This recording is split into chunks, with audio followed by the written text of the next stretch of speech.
크게 부당한 대우를 받거나 아니면 안전하지 않고 건강하지 않은 상황에서 일을 하고 있는 청소년들이 있으면 저희가 권리구제 활동을 동반자로서 함께하고 있고요. 그리고 저희가 프로그램을 그 코로나 이후로 잘 진행을 못했는데요. 그 이전까지는 역사기행을 가거나 캠프를 진행하거나 다양한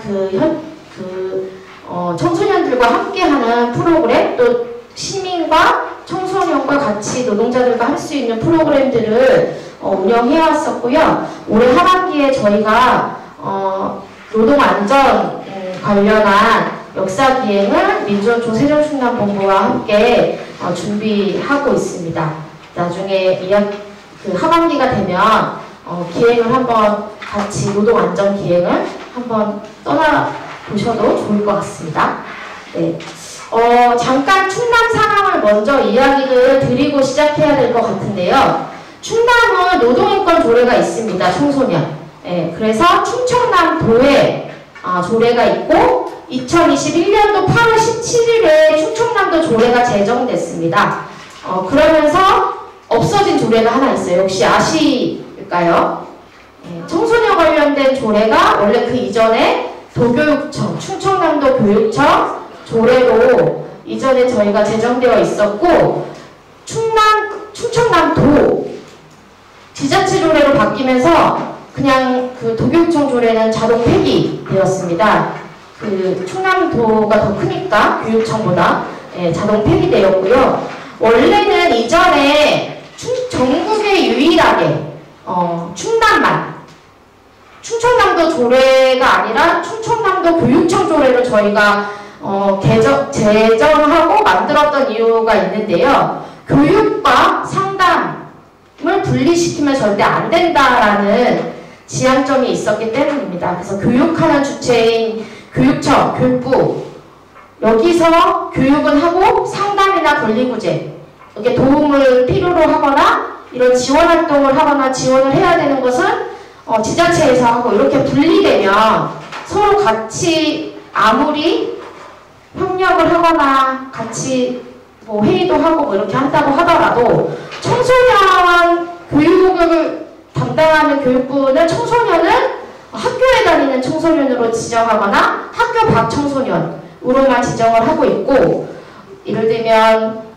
학교에 다니지 않는데 일을 하는 청소년이 있다 라고 하면 여기는 충청남도에서는 가능하지만 교육부에서는, 교육청에서, 교육 관련해서는 사실은 해야 할 역할이 없다고 분리시키거든요. 그래서 교육청에 저희가 이제 조례를 만들었는데 6개월 만에 센터를 운영했다가 문을 닫았습니다. 그 빨갱이 교육한다고.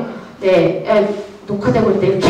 네, 실제로 모 도의원이 그렇게 얘기했고 그렇게 해서 없앴죠. 이런 거 왜 청소년한테 일하라고 알려주냐? 이런 거 알려주면 공부 안 하고 학습률 떨어지고 등등등 이런 이유로 핑계로 6개월 만에 개소를 하고 정확히는 사무실을 차린 지 3개월 만에 문을 닫았습니다.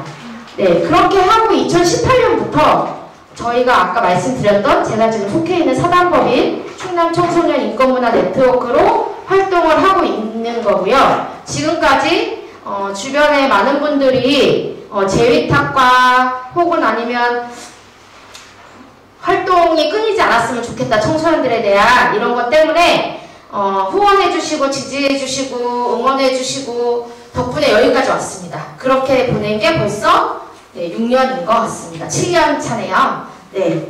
근데 이 조례가 2021년도에 충청남도 조례로 만든 건 교육청이 조례는 있는데 센터를 없애기만 하고 다시 뭔가 활동을 하거나 이렇게 움직여지지 않아서 성과를 내지 않고 있기 때문에 뭔가 역할을 하고 성과를 내겠다고 해서 조례를 바꾼 거거든요. 근데 이 조례를 바꾸자마자 도지사도 바뀌었죠. 그래서 정책이 완전히 다 바뀌었습니다. 그래서 예산을 세우고 조례를 이행해야 되는데 예산을 세운 건 논의되었던 과정은 다 없어졌고요. 삭감됐고 그래서 아예 그 세웠던 재정이 다 그냥 없어졌고요. 예산을 세우지 않겠다라고 했고 지금은 오로지 도에서는 충남에 있는 노동관리센터만 바라보면서 거기서 사업을 해주기를 근데 거기도 예산이 지금 점점 매년 깎여가고 있는데, 그래서 결론적으로 충남에서는 공공기관에서나 혹은 지자체나 교육부에서 책임져야 될 역할을 전혀 하고 있지는 사실은 않습니다. 조례가 이행되지 않고 있는 상황이고, 그래서 끊임없이 저희는 어쨌든 요구하고 있어요. 충청남도에 요구하는 것들이 뭐 이렇게 막 적혀 있는데, 그리고 교육청에 요청하는 것도 이렇게 적혀 있고, 근데 결론적으로는 청소년 전담기구를 설치해야 된다는 거 계속 요구했거든요. 필요하다. 그래서 해야 한다. 근데 사실은 필요하기보단 진짜 이제 필수적인 것임에도 불구하고 6년 동안 싸웠지만 되지 않았고요. 지금은 이제 사실은 전반적으로 정부의 방침이 다들 아시다시피 노동을 죽이고 있는 거기 때문에 실제로는 충남에서도 이게 실현될 가능성이 현재로서는 없죠. 제로고, 그것과 상관없이, 민간 영역에서 저희가 활동하는 것과 또 교육청의 역할대로 또 노동권익센터의 역할대로 여기 이제 당진비 센터도 오시고 와선비 센터도 오셨지만 센터들에서의 또 그 역할대로를 활동하고 있습니다. 네, 제가 요거 좀 여쭤보고 싶었어요. 청소년 노동이라고 하면 어떤 단어 혹은 아니면 어떤 장면들이 떠오르시는지 한번 머릿속으로만 생각하지 마시고 한번 적어보시거나 해봐 주시면 좋을 것 같습니다. 네. 어떤 게 떠오르는지 한번 생각해 보시면 좋을 것 같습니다. 청소년 노동이라고 하면 어떤 것이 떠오를까? 무시? 네. 써요? 네, 한번 써보셔도 좋을 것 같아서요. 네. 일하는 청소년 노동 하면 떠오르는 단어나 장면.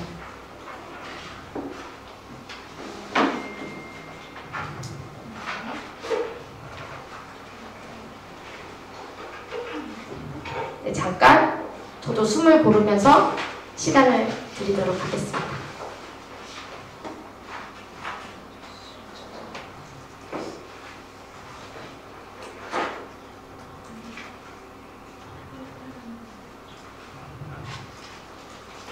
혹시 제일 처음 떠오른 단어가 뭔지 얘기해 주실 수 있을까요? 아까 저희 제일 뒤에 저희 지킴이로 활동하시는 분이 이정은 지킴이님이 말씀하실 때 무시라고 얘기하셨거든요.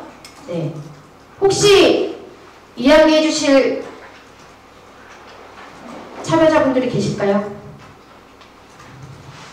쯧쯧. 쯧쯧.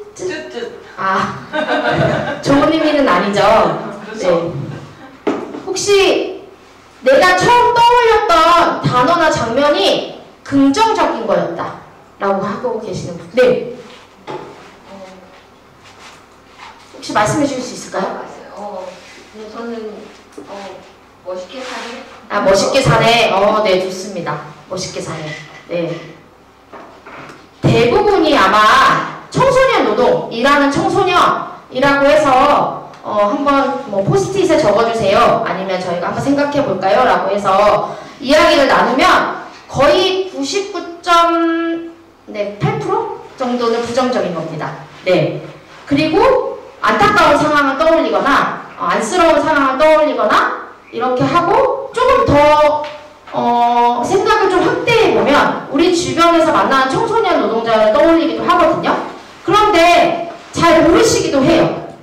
실제 지금 내가 오늘 편의점에 가서 뭘 샀는데 그분이 청소년 노동자일 수도 있는데 식당에서 서빙을 해주셨던 분이 그리고 보이지 않지만 안에서 숯불을 피웠던 분이 그리고 요즘에는 고기를 썰어주고 막 이렇게 다 하잖아요. 이런 분이 청소년 노동자일 수도 있고요. 예. 그리고 세차 하는 곳에 손세차 하는데 혹은 아니면 자동세차도 요즘에 관리하는 분이 청소년 노동자일 수도 있고요. 마트에 가면 카트 정리하시는 분들 계시거든요. 청소년 노동자일 수도 있고요. 네, 캐셔 하시는 분들도 청소년 노동자일 수도 있고 많은 분들이 그냥 지나쳐가는 분들일 수 있지만 일하는 노동자 중에 청소년 노동자가 사실은 엄청 많습니다. 그리고 여기서 이야기하는 청소년은 또 연령대도 무척 다양해서 실제로는 어디까지를 청소년으로 볼 거냐라는 것도 고민이 되죠.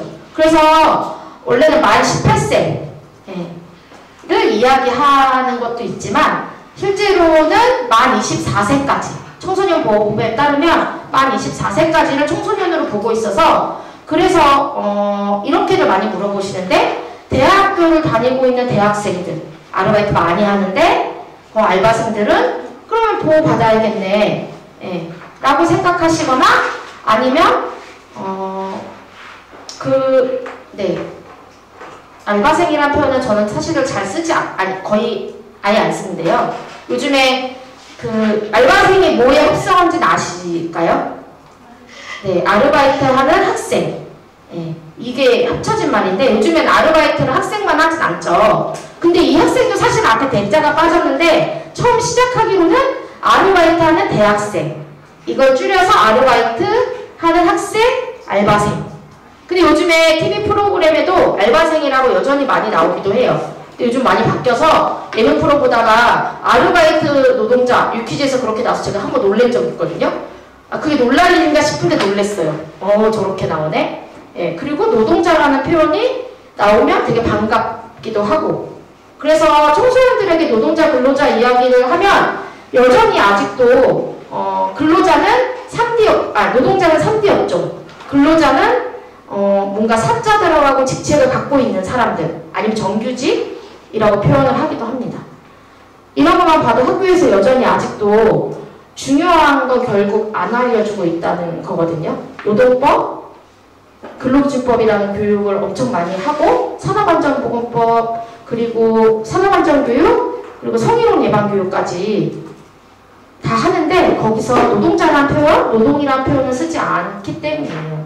그래서 제가 늘 물어보거든요. 청소년들한테 노동부예요? 근로부예요? 라고 물어보면 노동부요. 노동부 장관이에요? 근로부 장관이에요? 라고 하면 근로부 장관 아닌데 노동부 장관인데? 이러거든요. 근데 노동부고 노동부 장관이라고 하는데 우리는 왜 근로자라고 하고 근로계약서라고 할까요? 이러면서 이야기를 하면 뭔가 좀 이상하네? 라고 해서 한번 찾아보자 라고 하면 역사적인 배경을 좀 찾아보게 되죠. 청소년에게 사실은 청소년 하면 이꼴을 따르는 말이 여전히 사회적으로 학업에 열중하거나 공부 잘하거나 좋은 대학을 가거나 좋은 데 취직하는 것 이걸로 귀결되는 사회가 여전히 만연하기는 하죠. 그래서 청소년들에게도 그것을 저희는 날 것으로 이야기합니다. 제가 찍은 청소년의 사진입니다. 제가 학교 안 청소년 교육을 갔는데요. 요렇게 혹시 이거 보이실까요? 포스트잇에 뭐라고 써있죠? 네, 이렇게 붙여놓고 저렇게 진짜 실제로 자고 있었어요. 코도 골면서. 네. 왜 이렇게 했을 것 같으세요? 전날 피곤했나 봐. 늦게 자는. 네. 혹시 전 처음에 보고 사실은 되게 당황스러웠고요. 뭐지? 어쩌라는 거지?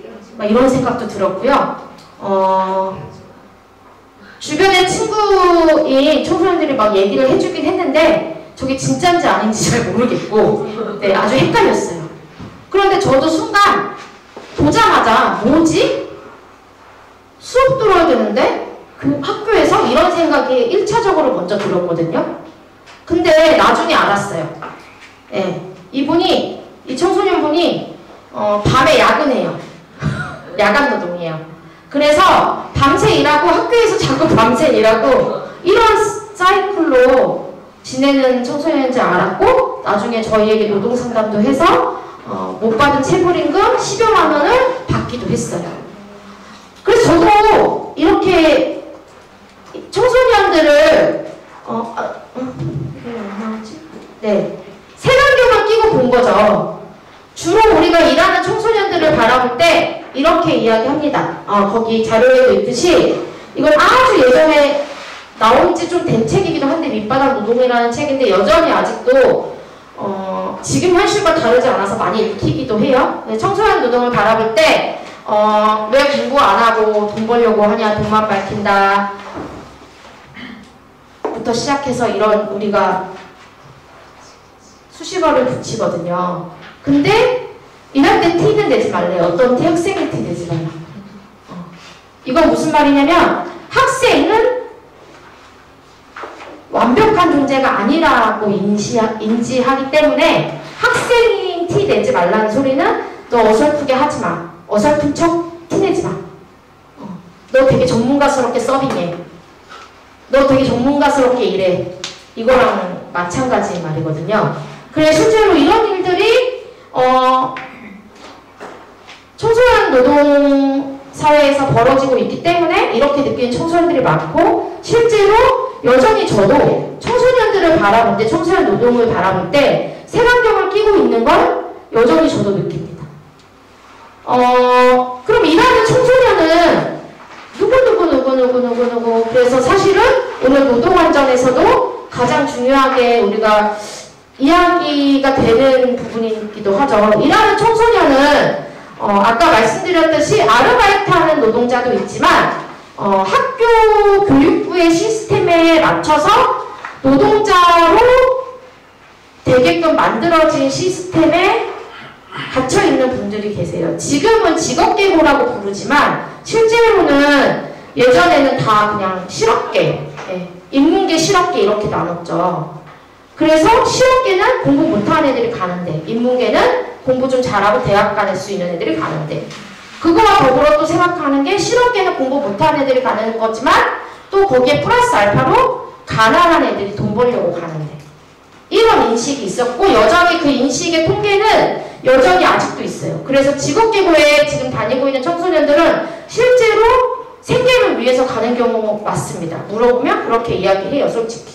그리고 현장 실습이나 이 다음에 얘기할 제도도 이것 때문에 직업계보 갔어요? 라고 이야기를 하거든요. 이거 잘 보이실지 모르겠어요. 청소년들이 이야기해준 거 제가 칠판에 판사하면서 적었던 건데 현장 실습하면서 힘든 게 뭐냐고 물어봤더니 정신적으로 똑같은 거 하니까 계속 할 게 너무 없다. 그러니까 반복 작업을 주로 많이 시킨다는 걸 알 수 있고요.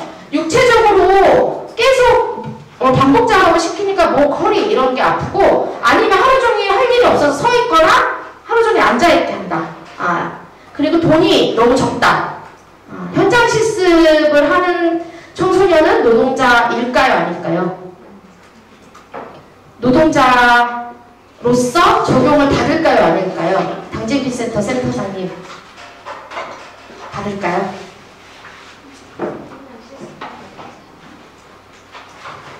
당황해서. 근데 노동자일까요? 아닐까요를 생각하면 다 헷갈려 하세요. 네. 노동자라고 생각은 하는데 네. 뭐 제대로 바꿔는 되진 않았다고. 네. 우리는 일을 하고 임금을 받잖아요. 그럼 노동자여야 되잖아요. 그런데 노동자로서 고용노동부에서 책임을 받는 지위에 있지 않습니다. 네. 그래서 이런 얘기가 나오죠. 돈이 너무 적다는. 그래서 임금을 전액 다 지불하지 않아도 되는 거거든요. 70% 이상만, 60% 이상만 주라고 권고하게 돼 있어요. 권고. 강제 아니고요. 권고. 그래서 실제로 권고한다는 건 줘도 되고 안 줘도 되는 거잖아요. 처벌할 의사가 없다는 거거든요. 그래서 60% 이상 줬는지만 확인하면 돼서요. 그것만 안 지키면 그것만 지키면 되는 거죠. 그렇지 않으면 벌금이나 과태료 물지 않으니까.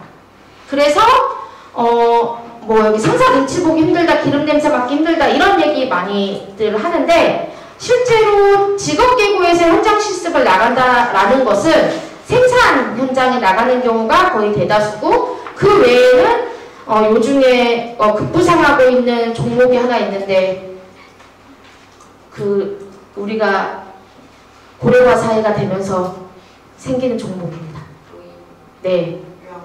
네. 요양보호 노인 관련한 요양병원, 요양원, 주간보호센터 이런 데 있잖아요. 거기에 실습을 받거든요. 청소년들을.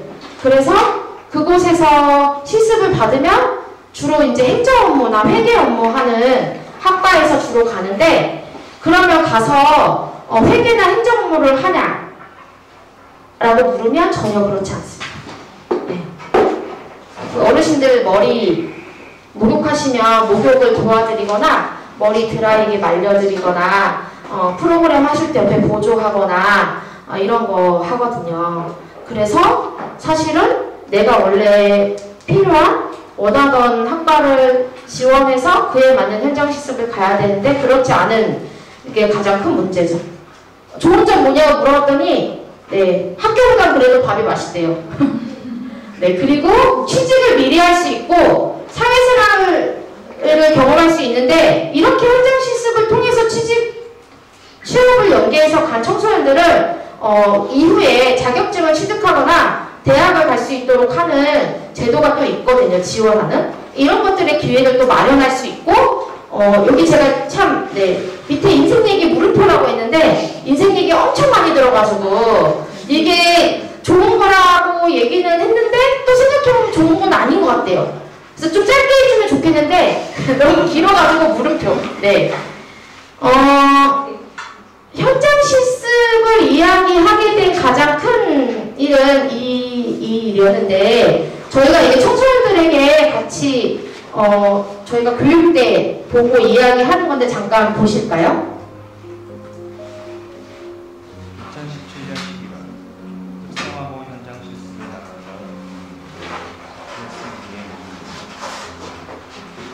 숙련된 노동자와 함께 교육자서 대학을 유용자 지원자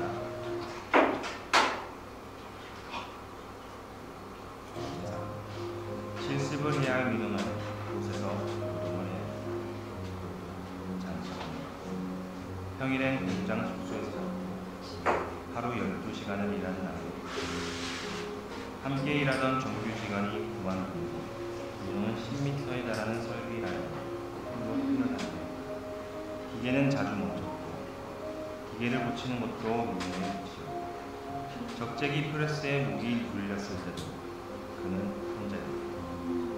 사고 발생 현장 바로 옆에는 동료들이 있었고 그들의 시야에 민원은 없었다. 공장에는 안전장치나 경보 시스템도 없었고 현장 안전은 있었다. 그야말로 산업안전부문의 사고 발생 후 20여 분이 지나도 아무런 응급 조치를 하지 못한 채 병원으로 실려간 민원은 결국 사망하고 네, 이게 그 2017년도에 제주 삼다수에서 벌어진 사건이었고 사실 산재사고였고 이 산재사고로 인해서 현장 실습을 하고 있는 청소년들이 위험하다라는 경각심을 키울 수 있었죠. 사실 이 이전에도 이미 많은 청소년들이 현장 실습을 나가서 다치거나 아니면 질병을 얻거나 하는 일들이 되게 비일비재했어요.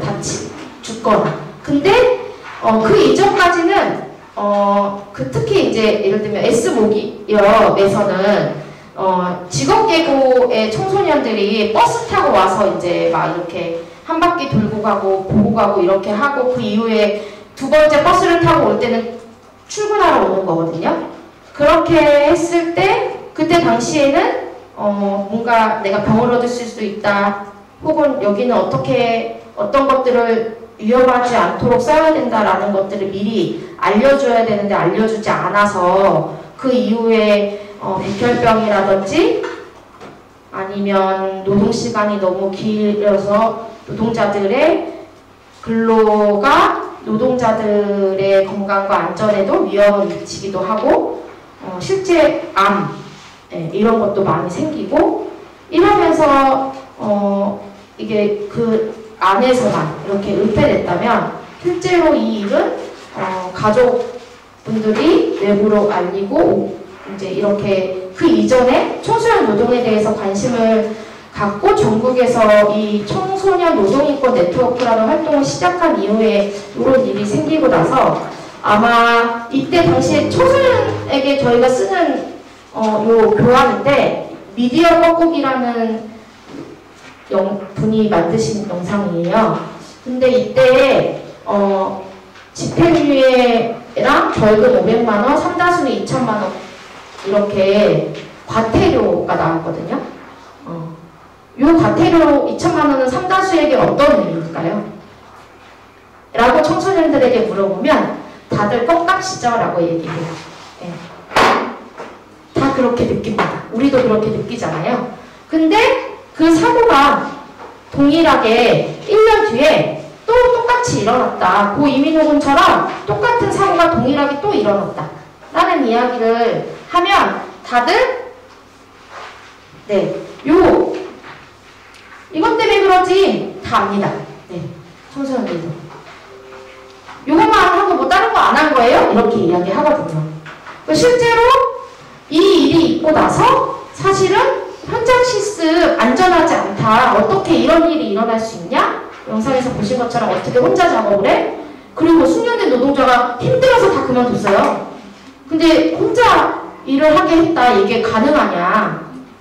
이런 얘기들이 사회 문제로 대두되기 시작했고, 그래서 이런 추모하는 일, 그리고 추모하는 것에서 그치지 않고 이걸 해결하기 위해서 현장 실습을 폐지해야 된다는 목소리를 전국적으로 내기 시작합니다. 충남도 거기 그 속에 함께 했고요.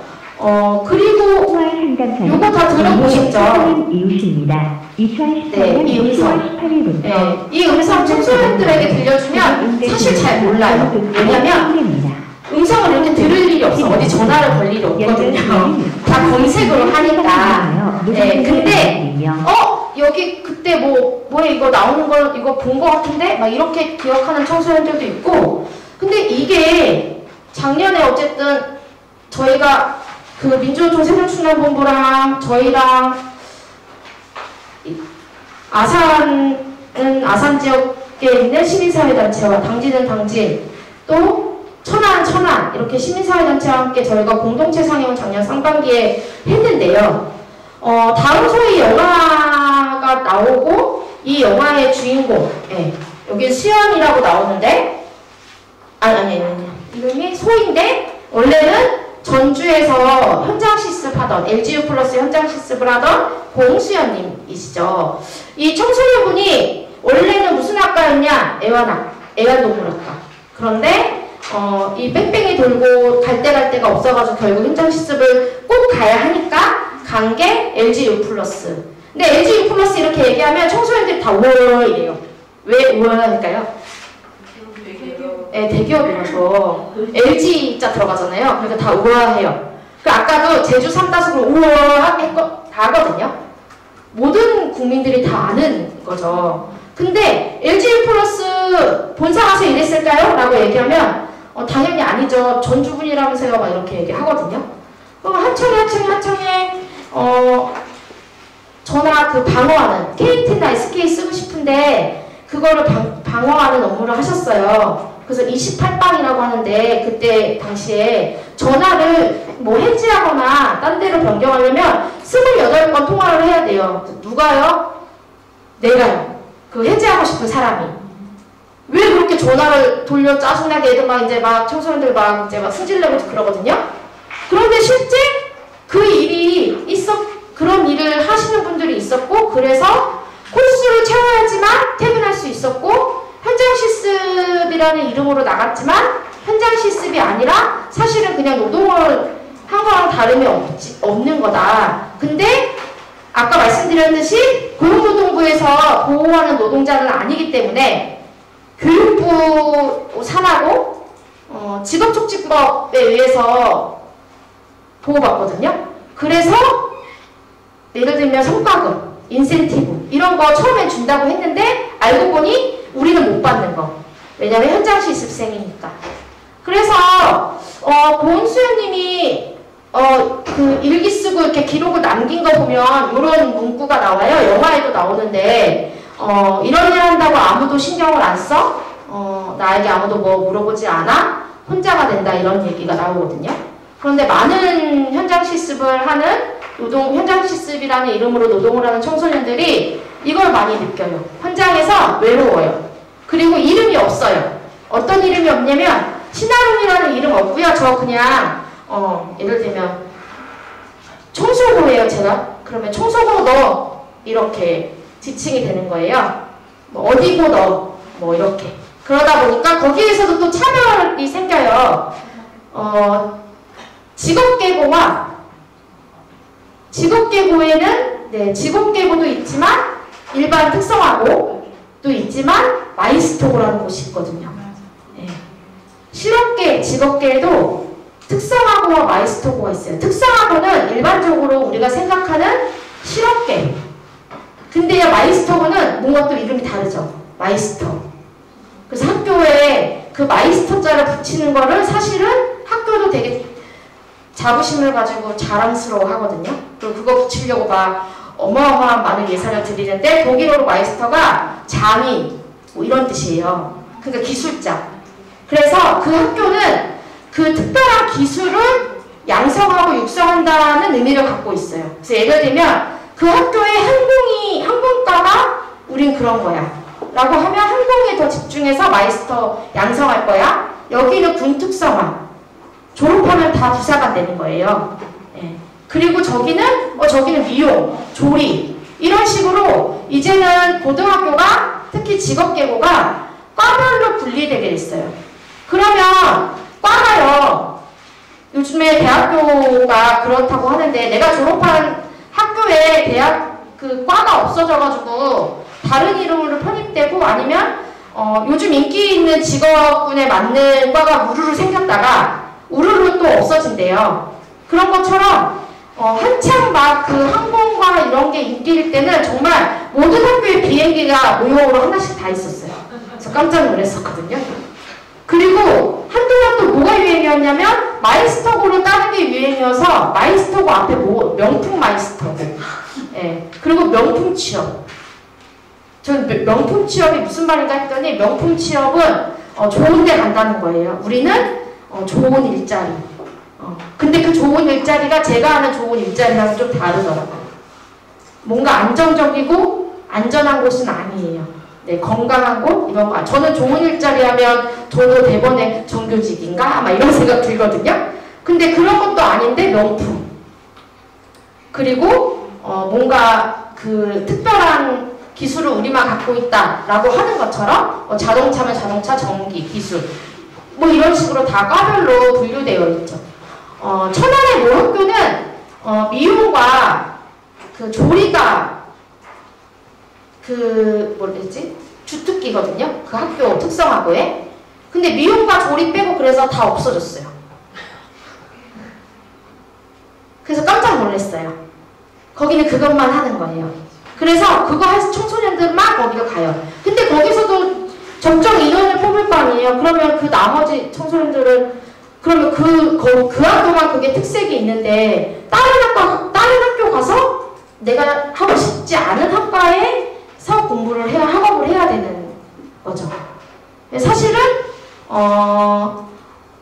직업계고가 갖고 있는 특성 자체가 거기서부터 그 특성화고와 마이스터고와 차이라고 이야기하지만 청소년들도 안다. 차별이라는 걸. 그리고 그 안에서 권력구조 관계가 이미 생기고 있다는 걸 청소년들도 느낍니다.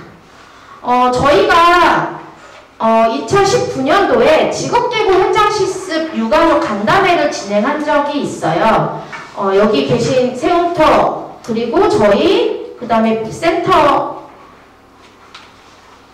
같이 활동하시는 충남 노동단체 네트워크 네, 이렇게 해가지고 저희가 활동을 한 적이 있는데요. 여기서 이런 이야기들을 유가족분들이 해주셨어요. 현장 실습 표준 협약서는 있는데 사고가 나면 주체가 불분명하다. 아까 얘기 드렸듯이 교육부, 노동부, 회사 아무도 책임이 없다고 하고 현장 실습은 교육부 산하기 때문에 교육부에서 해야 돼. 근데 사업체는 이거 우리가 하는 게 아니라 학교에서 해야 돼. 그리고 노동부는 이거는 우리 담당이 아니라 교육부에서 해야 돼. 교육청에서 해야 돼. 이렇게 서로 핑퐁하는 거죠.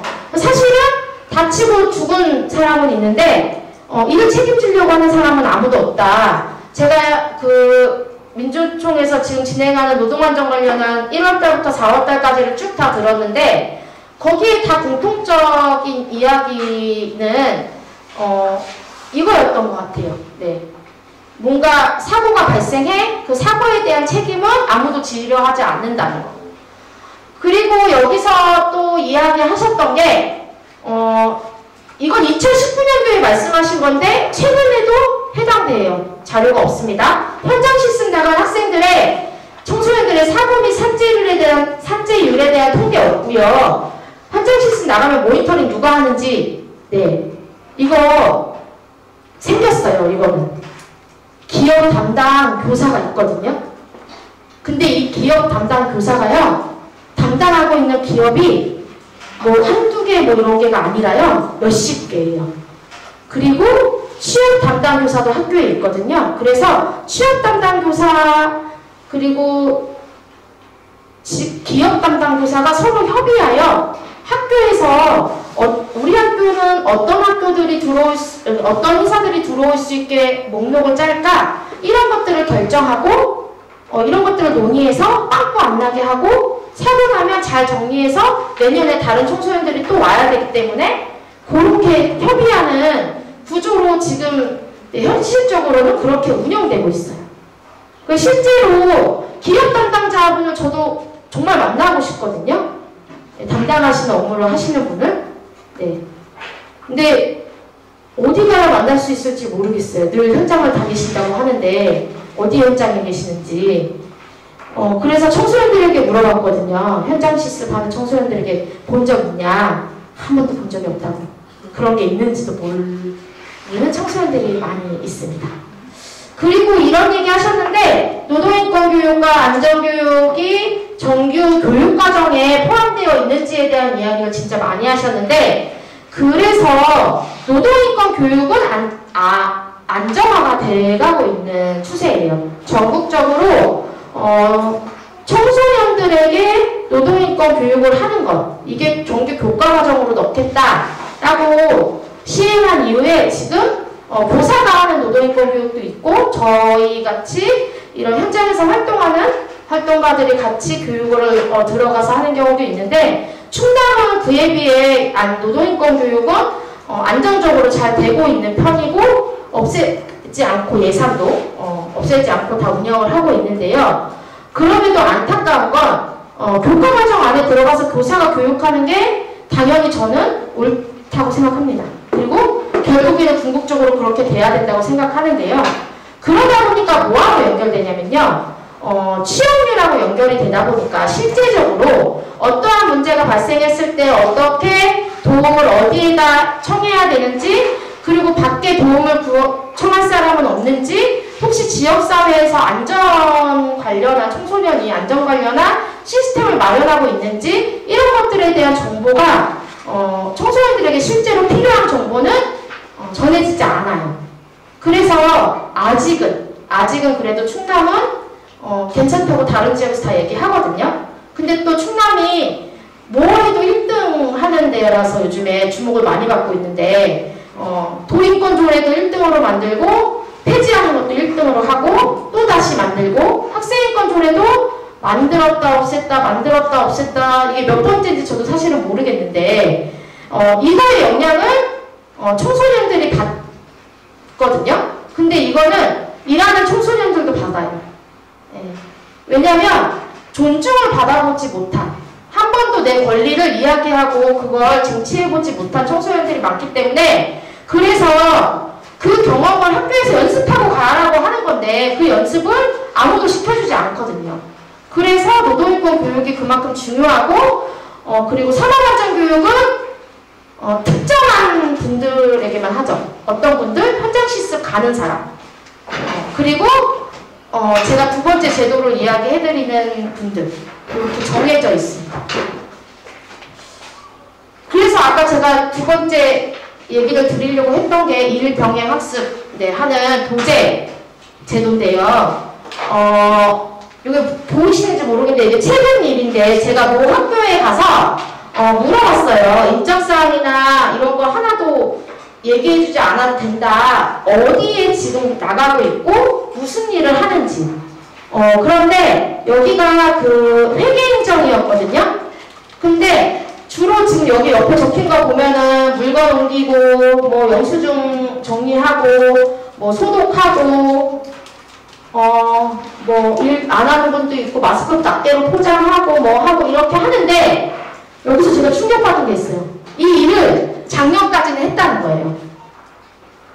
현장 실습은요 고3이 되면 고3 기간에 하반기에 3개월 가거든요. 이게 법으로 정해져 있어요. 원래 6개월이었는데요 3개월로 줄었어요. 청소년들이 현장 실습 가서 많이 사망하고 안전사고가 계속 일어나기 때문에 2017년 2018년과 이런 일이 벌어지면서 3개월로 줄였죠.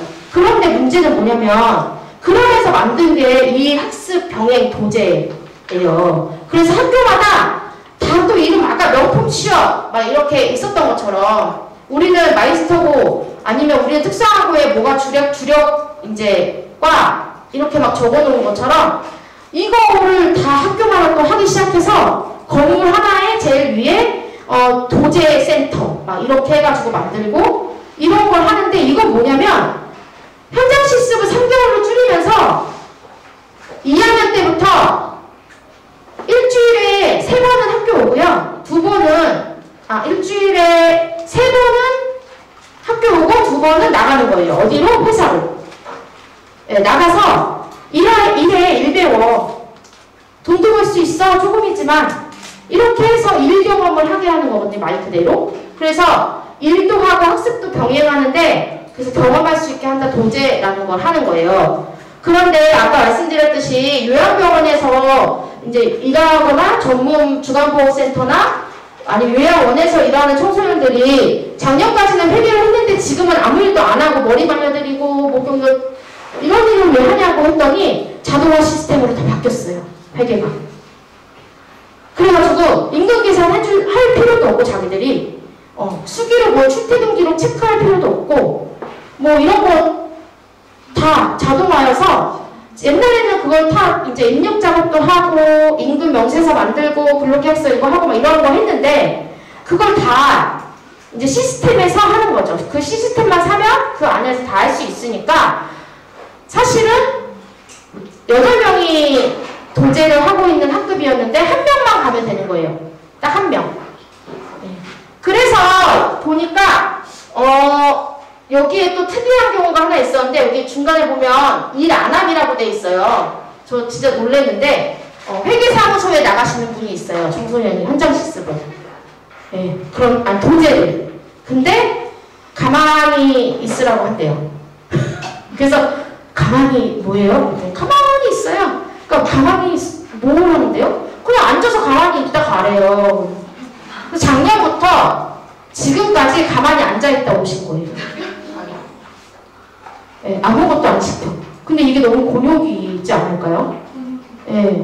그냥 거기 막 회계사무소 사람들 막 바쁘게 일하고 하는데 현장 실습을 하러 왔으면 뭔가 도제하러 왔으면 뭔가 이거 알려주고 뭐 하고 이렇게 뭔가 능력과 자기 특기를 살릴 수 있도록 도움을 줘야 되는 역할이 있는데 사실은 그런 역할을 하기에는 자기들이 너무 바쁘고 근데 이 도제나 현장 실습이나 이런 걸 기업체에서 사업체에서 하겠다고 하면 플러스 알파가 있거든요. 고용노동부에서. 그렇기 때문에 지원을 받고 근데 사실 오면 특별히 뭐 위험한 거 시키는 것도 아니고 차라리 그냥 있어라라고 하는데 뭐가 문제야? 라는 거죠. 그래서 이 회계사무소를 제가 끈질기게 물어봤는데 얘기해주지 않았어요. 네. 그래서 이 동네에 있는 회계사무소인데 여기서 하루 종일 아무것도 안 하고 6시간씩 있다 온다. 이렇게 얘기하더라고요. 그래서 돈 받으니까 좋냐? 좋잖아! 이렇게 생각할 수 있잖아요. 전혀 그렇지 않아요. 네. 뭔가 받지 말아야 될 돈을 받는 것 같은 기분이 든다. 네. 이렇게 이야기하셨어요. 그리고 어르신들 머리 말려드리는 게 기업에서 시켜서 했는데 옳지 않은 일이라는 걸 알게 됐어요. 라고 교육하고 나면 저희가 교육 후기를 봤는데 이렇게 써준 거예요. 청소년이. 그래서 왜 그런가 했더니 교육 중에 그런 얘기 했거든요. 한 번은 머리를 말리는데 잘 자기가 이렇게 누구를 머리를 말려본 적이 없어서 미용 전공이 아니잖아요. 그래서 약간 대인? 예, 이런 게 있었나 봐요. 피부에. 그러면 사실은 되게 큰일 아닌가요? 요양원에 계시는 분이 다치신 거잖아요. 그럼 이거 누구 책임일까요? 라고 했더니 청소년이 그래서 제가 개인적으로 약 사다가 약 해드리고 막 이렇게 했다고 너무 죄송해서 그리고 다음부터 또 가면 그분을 더 특별하게 보고 있다고. 이분은 요양보호사 자격증 준비를 하시는 분일까요? 이게 되게 자연스러운 마음이라는 거죠. 네. 자기에게 주어진 일은 원래 그게 아닌데 이 일을 시간이 있고 이 일을 하라고 하니 그 일을 하다 보니 또 거기에 정성을 들여 하는 거예요. 그래서 그 청소년에게 너 잘못했어 그렇게 하지 마 라고 누군가가 얘기해 줄 수 있었다면 그 안에서 누군가라도 그럼 하지 않았겠죠. 그런데 그런 일은 벌어지지 않았습니다. 근데 이번에 교육받았는데 이거 하면 안 된다는데요 얘기를 하긴 했거든요. 근데 하고 나서 연락을 한번 주기로 했는데 연락이 없어요 아직. 네, 그 이유 어떻게 될지 사실 너무 궁금해요. 그래서 이 도제가 도대체 뭐냐, 이것도 제가 찍은 사진인데 저희가 학교에 가면 이런 정보들을 쉽게 잘 볼 수가 없어요. 학교 곳곳에 숨어져 있고 그거를 공개하지 않고 다 어디 구석탱이 아니면 잘 안 보이는데 청소년도 잘 안 가는데 잘 안 지나다니는 곳에 주로 많이 이런 것들이 있고, 그리고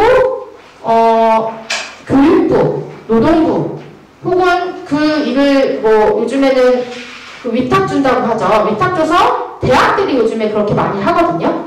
교육부, 노동부에서 위탁을 대학에 주는 거예요. 그래서 그 대학에서 이런 도제 같은 거 운영하거든요. 도제학교를. 그러면 그 도제학교를 운영하는 그 대학에서 만약에 한다고 하면 기업을 선별하고 프로그램 운영하고 이런 것들을 점검하고 체크하고 하는 걸 해야 되는데 실제 이걸 이뤄지는 과정에서 그걸 진행하거나 이러진 않거든요. 그래서 모니터링이 지금 확인되지 않고 모니터링이 되고 있지 않다. 그래서 현장이 실제로 어떻게 이루어지는지 알 수 없다라는 거예요. 그래서 결국은 이게 좋은 거라고 들여왔어요. 독일이나 스위스에서 직업교육 방식인 도제. 그래서 이거를 우리나라 현실에 맞게 도입한 제도를 현장 중심 직업교육 모델, 말은 되게 직업교육 모델을 만들겠다는 거죠. 근데 아까 제가 만난 청소년들은 그러지 않았습니다.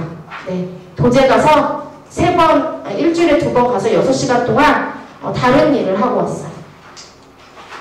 그리고 2017년도에 이민호 군도 다른 학과였는데 제주 삼다수를 갔었고, 그리고 17년도에 홍수연 님도 애완학과였는데 LG 플러스를 갔던 것처럼 2021년도에 여수에서 원래 레저 스포츠 학과인데 요트 따개비 작업을 시켜가지고 돌아가신 청소년 또 있죠. 홍정훈 님이라고. 그 레저 스포츠 학과는 서비스업인데 그 코로나가 터져가지고 서비스를 할 사람이 없으니 요트가 정박되어 있는 물이 잠긴 부분에 따개비가 따다다닥 붙어있을 테니 들어가서 그걸 떼라고 하는 일을 했고, 그걸 시키고 갔어요.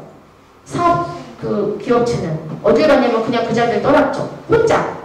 그것도 혼자서, 홍정군 혼자서 납 12kg짜리 메고 잠수 자격증도 없어요. 한 번도 잠수를 해보지도 않고 물을 무서워했다던 홍정호님이 그 작업을 하다가 그래서 납 무게 때문에 가라앉아 돌아가셨거든요. 근데 그분도 전혀 다른 학과에서 일을 한 거예요. 전혀 다른 일을 한 거죠. 그래서 그 이후에 학과라도 맞춰라. 이게 교육부 지침이었어요. 학과라도 맞춰라. 아니 애완학교면 애완학교 거기로 가야 되고 레저 스포츠 서비스면 뭐 거기 가야 되고 이렇게 좀 호텔이면 거기 호텔로 가야 되고 이거 학과라도 맞춰 라고 해가지고 도제에서는 학과는 되게 열심히 맞춰서 한다고 하더라고요. 근데 현장 실습은 학과를 맞출 수 없는 경우가 대부분이라는 거죠. 좋은 학교가 좋은 학교가 먼저 이렇게 기업체 선정하고 나고 나면 나머지 학교들이 좋지 않다라고 인식되어지는 그렇게 그 평가 등급이 나뉘는 점수대로 나뉘는 학교들이 나머지 기업체들을 가야 되기 때문에 그거는 청소년의 선택이 아니라는 거. 일하는 청소년 아까 아르바이트 얘기해드렸듯이 현장 실습 도제라는 제도 안에서 만들어진 노동이 있다면 아르바이트는 제도는 아니지만 실제로 먹고 사는 생활의 문제라고 우리가 생존의 문제하고 연결되어 있기 때문에 되게 중요하고 그래서 저희가 아르바이트 관련된 상담을 많이 합니다. 여기 왼쪽 사진 보시면 이게 실제 저희가 상담 받았던 사례인데 그걸 저희가 이동수 화백님이 색파로 그려주셔가지고 근데 저 청소년은 실제로 그 협박과 공포 그리고 퇴사를 해야 되는데 무서워서 퇴사를 못해요. 예, 보증금 2만 원 있었어요. 그때 받아야 될 돈이. 근데 이제 어떻게 느껴지냐면요. 저희가 사업주를 만나거나 이렇게 했을 때, 갔을 때 저희를 대하는 모습으로 다 느껴져요. 네. 네, 앉을 때, 이렇게, 저희 사업주 중국집이었는데, 앉을 때, 이렇게 위에 후크? 이거를 내리시더니, 이렇게 하고 앉으셨거든요. 그래서, 뭐지? 했어요. 근데 앉자마자, 치면서 내가 얘한테 얼마나 잘해줬는데, 로 시작하더라고요. 네. 그래서 그런데 장난한 거 가지고 농담한 거 가지고 이렇게 하냐고. 근데 이 사업주는 실제로 천안 그 홍성 쪽인데 네, 지금 가짜로 말하는 거예요 지역을. 홍성 쪽인데 천안에 놀러간 청소년을 잡아왔어요.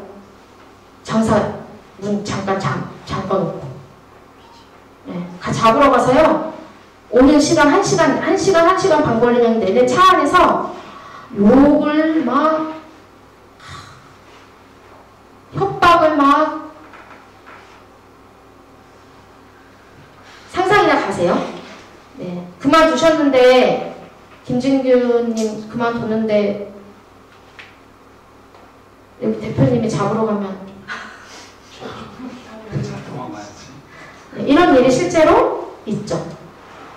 저희가 청소년들에게 이렇게 체크 명함이라고 해서 나눠주는데 이 명함은 사실은 요 뒤에 이런 노동법이 잘 지켜지고 있는지 알아보라는 것도 있지만 앞면에 보면 저희 개인 이름과 저희 사무실이 어디고 막 이런 거 다 적혀 있거든요. 이런 것들을 하는 이유는 도움을 받을 때가 있다 알려주는 효과예요.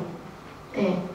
혼자 해결하지 않아도 된다 라고 해서 저희는 지킴이들 번호가 사실 개인정보에 대한 논의를 저희가 한번 할 필요가 있는데 개인정보가 여기저기 다 이제 명함으로 꾸려지고 있어서 제가 만났던 청소년들 중에 자기의 권리구제 하는 과정에서 자신의 목소리를 내고 저희가 한번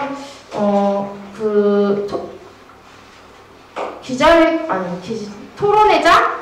예, 이런 시간을 마련한 적이 있는데 그 얼굴 이거 공개 다 동의를 받은 거고요. 책자로도 나오고 기사로도 나오고 얼굴이 만천하에 공개가 다 되신 분이라 네, 우려를 표하지 않으셔도 됩니다. 네, 이분은 가장 고민이 협박이었어요. 이분도 욕 먹는 것도 있지만 밥 먹는 것 때문에 되게 많이 혼났다고 해요. 정해진 시간에 먹어야 되는데 다른 사람들은 5분 먹고 너는 왜 10분 먹냐 이런 거예요. 1시간 먹고 이런 거 아니고요.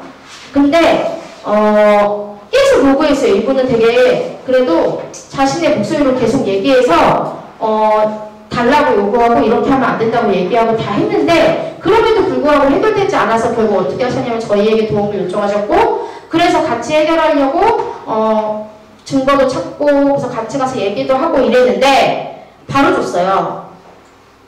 이틀 후나? 그래서 이분이 되게 열받는 거예요. 이 청소년이. 내가 얘기할 땐 주지도 않고 무시하고 막 이러더니 어떻게 이럴 수 있냐. 이 사실 그 존중받지 못했다는 상실감은요 이런 경험 때문에 다음번에 만약에 이런 일이 생기면 또 자신의 목소리를 내서 막 이렇게 얘기할 수 있을까요? 다음에는 그렇게 안 하겠다고 하시더라고요. 그냥 도움 받을래요. 네. 그거 되게 안타까웠어요. 이럴 때 만약에 자기가 이야기하고 했을 때 그 문제가 직접 해결됐다면 이분은 앞으로 어떠한 일에도 당당히 그렇게 목소리 내면서 자기 스스로 해결해 나가면서 삶을 사시겠죠? 이분이 이분도 공개도 되는 분이었네요. 이분이 아까 그 국자로 맞으면 자국이 안 남아 저기 같이 일하던 이분 친구분 천안에 잡으러 가고 이랬던 분이거든요. 무서워서 동네였거든요. 예산인데 예산이라는 아주 작은 동네에 어디 누가 살고 이런 걸 다 알 수밖에 없었던 게 여기에 사업주가 정말 저는 진짜 간약하다고 생각했어요. 왜냐면 일하는 노동자들이 다 여기 지역에 있는 고등학생이었어요. 근데 어떻게 고용을 하냐면 근로계약서 당연히 안 쓰죠. 안 써요. 근로계약서 안 쓰고요. 여기서부터 저 뒤에 계신 우리 장비정님까지 다 여기 중국집에서 일하시는 분이라고 하면 월화수 몇 시부터 몇 시, 목금 몇 시부터 몇 시, 토일 몇 시부터 몇 시, 토일에서 또 잘라서 몇 시부터 몇 시 이런 식으로 다 돌아가면서 이러면 뭘 안 줘도 될까요? 네, 주휴수당. 이렇게 일하는 분들이 대부분이고요. 만약에 이렇게 3명 그만두잖아요? 그만둘 때 사람을 꽂아놓고 와야 나갈 수가 있어요. 그러니까 계속 이게 몇 년째 굴러갔더라고요. 그런 방식으로. 그래서 이런 일들이 실제 벌어지고 이 청소년이 너무 연약하고 마음이 약하고 다른 사람보다 농담을 잘 알아듣지 못하고 이래서가 아니라 실제 위협적이고 실제 불법이라고 할 수 없는 거지만 고용 방식이 노동자들을 안전하게 건강하게 하는 고용 방식은 아니었죠. 그래서 실제 여러 가지 문제들을 저희가 진정도 넣고 노동부에 신고했지만 노동부에서 크게 이렇게 눈에 띌 만한 걸 해주지 않아서 아주 몹시 불쾌했습니다. 이분은 고용노동부 때문에 되게 빡친 분인데 못 받은 임금이 900만 원 정도가 돼요. 저기 그 아산에 신정호에 가시면 카페가 되게 많은데 그 카페에서 일하신 청소년 노동자인데 그제서야 안 거예요. 내가 못 받은 임금이 900만 원 정도가 된다는 거. 근데 더 기가 막힌 건 노동부 진정을 넣었어요. 근데 그거 하는 동안이 고용노동부에서 근로감독관이 3번 바뀌었고요. 똑같은 얘기 3번 했고 사업주? 이게 대면 조사하는 것도 여러 번 했어요. 계속 바뀌면서 계속 이 말도 안 되는 얘기들을 하고 오히려 청소년을 이상한 사람으로 몰아가. 그러더니 결국에는 어떻게 했냐면 그 사업주가 합의하자고 제시한 게 깎아달라는 거였거든요. 그렇게 시간을 끌어놓고 결국 얘기한 게 깎아달라는 거였는데 600만 원까지 깎아달라고 했어요. 그래서 660만 원 정도를 어떻게 받았냐면 6개월에 분납으로 110만 원씩 월급처럼 받았어요. 네. 그래가지고 그게 끝나고도 그 6개월 동안 받는 동안 또 날짜에 제때 맞춰 오나를 또 기다리고 체크해야 되잖아요. 그래서 6개월 또 엄청 고통이셨죠. 아주 진절머리가 났다고. 다신 거긴 가지 않겠다고. 저도 거기는 안 가요. 그래서 어딘지 이따 다 얘기해드리고 싶네요. 네. 어디요? 있습니다. 여기 있어. 얘기 못해요. 네. 근데 이분도 노동자 편이 아니라고 생각한 그 고용노동부 때문에 사실 되게 힘들었죠. 그리고 의심하는 질문과 눈빛과 그 태도 있잖아요. 근로감독관이 나를 의심하는 눈빛과 태도로 나를 대해요. 그렇기 때문에 약간 분위기가 이상하게 흘러가는 걸 느끼잖아요. 그래서 막 얘기하면 증거 갖고 오라고. 증거 갖고 왔잖아요. 아니 다른 거 갖고 오라고. 근데 사실은 체불임금에 대한 이 증거와 이런 거를 지불해주지 않을 거면 사업주가 줬다라는 걸 하면 돼요. 다 맞게 줬다. 근데 그걸 요청하진 않거든요. 근로감독관들이. 안 받은 증거를 갖고 안 받았으니까 증거가 없죠. 이렇게 저희는 얘기하는데 일일이 금목표가 사진으로 찍어놓은 게 없었다면 아마 체불임금이 900만 원이라는 것도 확인할 수 없었고 결국에 660으로 합의했지만 그 금액조차도 분할 6개월 동안 받을 수 없었을 거예요. 이분은 얼굴을 밝힐 수 없는 분인데 얘기하고 나니까 후련했고 천만이 꺼내기가 되게 어려웠지만 아주 오랜 시간 동안 싸워서 이분도 체불임금과 또 노동자로서의 성이 다 인정받았는데 청소년인데 학교를 다니지 않은 학교 밖 청소년이었거든요. 그런데 이 청소년은 생계가 되게 시급한 분이었고 그래서 저희가 모금을 빌려드려서 막 집을 구하고 막 이런 상황도 있었거든요. 근데 이분이 같이 했던 사람은 4명인데 4명 중에 3명은 몰래 사업주와 다 합의를 했어요. 네. 여기도 우리가 다 알만한 곳이에요. 아산에 네. 되게 유명한 웨딩. 그런데 뷔페가 맛있는 그런데 이 청소년 혼자 나왔어요. 근데 끝까지 가겠다고 해서 결국 합의 안 하고 끝까지 갔거든요. 근데 돈 많이 그렇게 안 받아도 되고 보상금 안 받아도 너무 후련하대요. 자기가 끝까지 가서 이겼거든요. 그리고 자기가 부당하지 내가 잘못되지 않았다는 걸 인정받았거든요. 그래서 이걸 보고 이분이 되게 우리도 이길 수 있다는 걸 알았어요 라는 말을 하는 걸 보고 되게 정말 필요한 일들을 우리가 하고 있구나 라는 걸 확인했죠. 이게 2020년도에 청소년 노동안전보건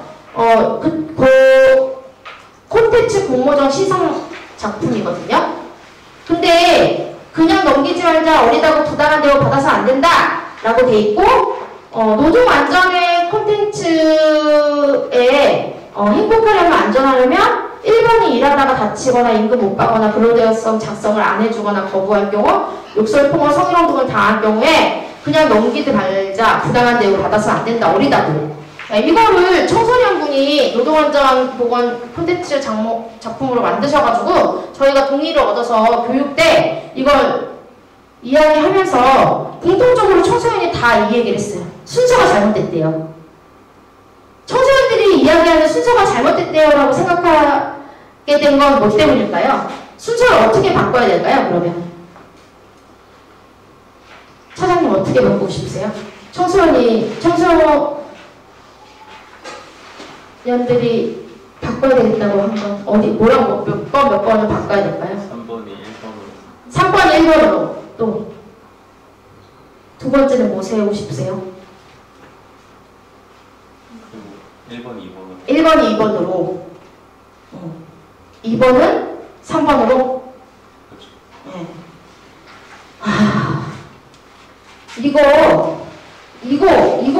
이거를 먼저 얘기했어요. 네, 2번. 그러니까 청소년들에게는 사실은 안전하다, 내가 청소년 노동에 있어서 안전하다라는 건 돈을 제대로 안 준다는 게 엄청 큰 거더라고요. 사실 안전하다는 의미가 몸과 마음이 다치지 않는 것만을 이야기하는 건 아니잖아요. 그래서 청소년들에게 안전은 임금 제대로 줘야 된다. 돈 좀 제대로 줘라. 라는 거고 근로계약서 제발 써줘라. 써서 넘어가지 말고 나도 좀 줘라. 그리고 네 맘대로 사장 네 맘대로 일찍 가라고 하지 마라. 나는 돈 더 벌어야 되는데 왜 네 맘대로 일찍 가라고 하고 돈을 안 주냐. 일찍 가면 돈을 안 주죠. 예, 시급을. 그리고 왜 너 반말하냐 사장. 나한테 왜 맨날 욕하냐. 왜 때리냐. 왜 성희롱하냐. 사실 이게고 요거 1번은 사실 맨 뒤라고 얘기했어요. 다치는 거, 일하다가 질병 생기는 거, 이거는 사실 제일 나중 문제. 그거까지 생각하지 않는 거죠. 그런데 많이들 다치고요, 많이들 데이고, 특히 패스트푸드점에서 일하는 청소년들 중에 한 번도 화상사고를 입지 않은 청소년들이 없을 정도로. 그래서 일터에서의 안전 문제는요, 나중 문제로 취급되고요. 저희도 생애 첫 노동이 인격 노동이 되지 않았으면 좋겠다. 청소년 노동인권이 존중되면 좋겠다라고 했고, 요거는 한 청소년이 자기가 노동자 할 테니까 노동자의 권리를 우리 나타내보자라고 했더니 우리에겐 이렇게 많은 노동의 권리가 있어요라고 하면서 자기 찍어달라고 이게 해서 찍어준 거거든요. 예, 가끔 이런 분들이 계세요. 너무 적극적인 분. 근데 이렇게 많은 노동자의 권리가 있는데 이 중에 안전 관련된 건 늘 제일 마지막에 얘기해요. 예. 예를 들면 몸이 다치지 않는 거, 마음이 다치지 않는 거 이렇게. 근데 예를 들면 쌍욕을 듣는 게 되게 비일비재한 일이라고 이야기하거든요. 그것도 안전에 빨간불 들어오는 거잖아요. 근데 그거와 이게 안전 문제야? 이렇게 연결시키지 못하죠. 예. 그래서 그런 감수성을 자꾸 이야기하고 나누고 하는 걸 해야 되지 않을까? 필요하지 않을까? 이야기하고요. 이게 최근에 제가 교육하면서 받았던 후기나 권리들인데 청소년들이 생각하는 안전에 휴게 시간이 꼭 있어야 돼요. 예, 그리고 밥 먹을 시간이 꼭 있어야 되고요. 때리지 좀 말아야 돼요. 예, 아직도 막고 있는 청소년이 많습니다. 그리고 산재 보상 관련해서는 어느 누구도 가르쳐주지 않아서 산업재해를 받을 수 있다. 업무 연관성만 있으면 아르바이트를 하더라도 할 수 있다. 내가 근로복지공단에 신청하면 된다라는 걸 사실은 아직까지도 모르는 청소년들이 많고, 이게 모르는 청소년에게 문제가 아니라 알려주지 않습니다. 그래서 산업안전보건 교육 받아야 되거든요. 근데 거기서 듣는 건 주로 생산 현장에서 몸이 다치거나 막 이런 것들을 주로 이야기하고, 실제로 오래 앉아서 일하는 사무직은 그럴 수 있는 범위가 있는지 없는지, 그리고 감정적으로 마음 건강은 어떻게 돌보고 챙겨야 하는지, 이런 것들에 대해서는 이야기해주지 않고, 그리고 특히 학생, 아르바이트 하는 알바, 이렇게 뭔가 비정규직, 계약직 이런 사람들은 이거 못 받는다고 생각해요. 정규직만 받는 줄 알았어요. 네. 그래서 여전히 정보가 왜곡돼서 들어가고 있다라는 거고요. 요거 꼭 나누고 싶었는데, 현장 실습에서 돌아가신 분들이 꽤 많아 깜짝 놀랐다. 불과 몇 년 안 지났는데 많은 사고가 났다니 믿기지 않는다. 그리고 이분은 심지어 현장 실습을 하면서도 안전이 매우 중요하다는 것을 느꼈다. 현장 실습하면서 안전에 대해서 생각하지 않으셨던 거예요. 사실은 못했던 거죠. 그걸 중심으로 이야기해주지 않고, 너는 이제부터 3개월 동안 나가면 이런 걸 지켜야 되고, 말 잘 들어야 되고, 이렇게 해서 돌아오면 안 되고, 이런 것들은 어떻게 대처해야 되고, 부모님한테 얘기하지 말고 꼭 나한테 먼저 얘기해야 되고, 어디에서 명함 받았다고 거기다 가서 신고하고 이러지 말고, 그래봤자 너 노동부에서 지켜주지 않아. 이런 걸 먼저 듣는다고 합니다. 5인 미만 사업장에서 일하는 청소년이 많고, 실제로 현장 실습이나 도제 나가는 건 10명 이상의 노동자들이 일하는 곳에 나가야 되거든요. 그것도 엄청 줄은 거예요. 옛날에는 50명, 30명에서 지금은 10명. 네. 완화됐어요. 점점 더 열어주는 거죠. 그리고 지금은 아직 고2까지 하고 있지만 내년부터 또 바뀐다고 하는데, 고1부터 도제를 할 수 있게 바뀐대요. 네, 도제학교를 도제를 운영할 수 있도록. 그럼 고1부터 도제를 운영한다는 건 온전하게 학교에서 학업에 대해서, 그 학업도 사실은 국영수사가 이런 게 아니라 특성화고나 마이스터고 그 학과에 해당하는 걸 배우는 거잖아요. 그런데 그거는 한 일주일에 3번, 그리고 도제 나가서 경험하는 거 2번을 1학년 때부터 할 수 있도록 한다. 그러면 이 말은 곧 저는 어떻게 읽히냐면, 안전의 위험에 청소년들이 더 많이 늘어나게 된 일이다 라고 생각이 듭니다. 그래서 실제 고1부터 그렇게 되면 현장 실습도 지금 3개월을 하고 있지만 내년에 또 늘린다고 할 수도 있고, 좀 어떻게 될지 계속 변수가 있는 것 같아요. 근데 직업계고랑 직업계고에서의 그 경험, 얘기하는 직업 체험이라고 하는데 그게 실제로 내용이 정말 잘 짜여져 있는지 그 짜여진 내용 안에 청소년들은 잘 보호받고 있는지 그리고 안전한 일터인지 건강하게 행복하게 일할 수 있는지 여러 가지를 다각도로 봐야 되는데 그렇지는 못하고 있죠. 못하고 있습니다. 이걸 한 청소년이 자기 실제 사건 진행할 때는 고2였는데 사건 끝나고 나니까 21살에서 거의 한 4년 가까이 걸렸거든요. 3년 7개월, 8개월 그런 시간 동안 걸리면서 결국은 3년 묵은 체증이 내려갔다고 아주 좀 홀가분하다고 했고 자기가 이렇게 한 것을 그 사업체에 자기 책상이 있을 거 아니에요.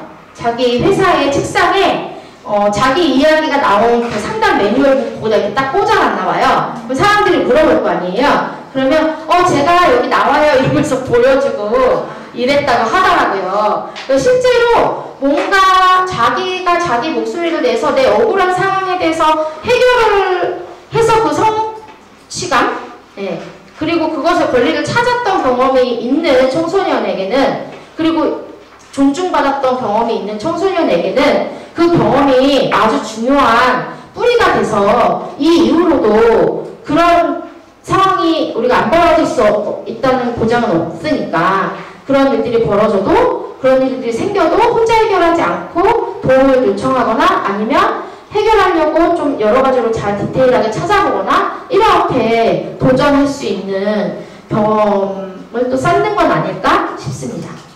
그래서 청소년을 어떻게 바라보고 있나 우리가 주로 청소년 앞에 미래를 붙여요. 그래서 청소년 관련된 센터나 기관들 보면 미래를 책임진 미래의 주역 미래의 희망 뭐 이렇게 해서 청소년을 이야기하거든요. 근데 사실은 청소년은 지금 우리 옆에 있고 우리와 같이 살고 있고 우리와 같이 생활을 하고 있죠. 지금.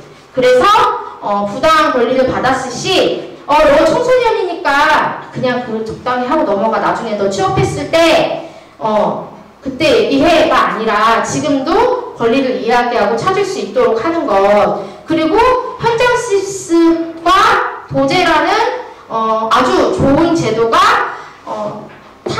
다른 지역에서 이제 막 이렇게 좋은 제도라고 해서 갖고 왔지만 실제로 이런 제도를 만드는 것만이 중요한 게 아니라 만들었으면 실제로 모니터링을 현장 중심으로 정확히 하고 청소년들이 어떻게 일하고 있고 어떻게 살고 있고 어떤 생활을 하고 그래서 하루를 어떻게 보내고 일주일을 어떻게 보내고 한 달을 어떻게 보내는지 3개월을 어떻게 보내는지 체크해야 된다. 그러지 않으면 그런 좋은 제도는 의미가 없다. 그리고 청소년들에게 좀 물어봐줬으면 좋겠습니다. 어떤 걸 물어봐야 하냐면 어떻게 지내냐. 이거 제주 말이죠. 어떻게 너 요즘 지내? 학교 생활은 어때? 아니면 너 일하는 건 좀 어때? 너 현장 시스템 나간 곳에서 요즘에 어떤 일 없어? 뭐 도제하는데 어려움은 없어? 근데 이렇게 물어보는 주변인들이 없어요. 그냥 너 오늘 한 달 동안 그거 한 거 일지 내고 빵꾸 안 냈지? 너 돈 제대로 받았어? 이거 도장 찍어. 이렇게 뭔가 수치적으로 이야기하거나 너 이거 성공했어 동그라미. 이거 못했어 X. 뭔가 이렇게 결과를 중심적으로만 남기는 게 아니라 그 과정을 어떻게 하고 있는지를 들여다보면 그 안에서 청소년들이 어떻게 안전을 박탈당하고 있는지 어떻게 인권 침해를 당하고 있는지 이런 것들을 다 확인할 수 있기 때문에 좀 물어보고 청소년들에게 관심을 좀 가져주면 좋겠다. 이게 이동수 화백이 어린이 페이스북에 올리신 거예요. 근데 청소년을 안 그려줬었어요 원래. 그래서 제가 연락을 했죠. 왜 청소년 또 빠졌어요? 깜빡 잊으셨나봐요? 이렇게 해서 여기 넣어주셨거든요. 네. 모든 노동 현장에 청소년이 있습니다. 그리고 여러분들이 만나는 공간에 현장 실습을 하거나 도제를 하고 있는 그리고 주변에 그런 기업체나 사업체가 있으면 어떻게 진행되고 있는지 한번 또 물어봐 주시고 관심 가져주시고 그래서 이게 제대로 되고 있는지 지난번에 얘기 들었는데 뭐 그렇다는데 뭐 이렇게 좀 확인해 볼 수 있었으면 좋겠는데요. 그래서 그런 문화, 그런 조직 문화, 그리고 그런 사회 문화가 자연스럽게 형성돼야 청소년이 아닌 비청소년 노동자들도 안전하고 건강하고 가장 중요하게는 행복하게, 네. 궁극적으로 우리가 행복하게 살려고 일도 하고 돈도 벌고만 하잖아요. 네, 행복하게 일할 수 있을 거라고 생각합니다.